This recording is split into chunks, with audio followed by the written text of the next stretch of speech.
T20 ലോകകപ്പിന്റെ super 8-ലെത്തി India. യുഎസിനെതിരായ മത്സരത്തില് 7 വിക്കറ്റിന് ജയിച്ചതോടെയാണ് ഇന്ത്യ അവസാന 8-ലെത്തിയത്.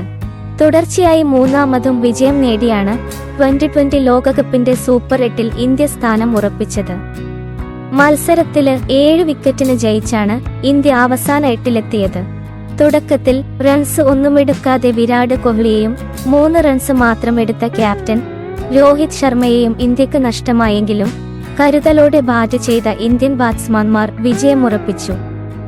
ഈ ജയത്തോടെ 6 പോയിന്റുമായി എ ഗ്രൂപ്പിൽ ഏറ്റവും മുന്നിലെത്തി തന്റെ കുതിപ്പ് തുടരുകയാണ് ഇന്ത്യ. ഇന്ത്യക്കിനി കാനഡയ്ക്കെതിരെയും ഗ്രൂപ്പ് ഘട്ടത്തിൽ മത്സരമുണ്ട്.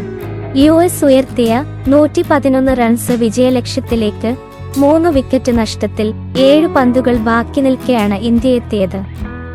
ഇന്ത്യയുമായി തോറ്റെങ്കിലും അടുത്ത മത്സരത്തിൽ ജയിക്കാനായാൽ യുഎസിനും സൂപ്പർ 8-ൽ എത്താനാകും.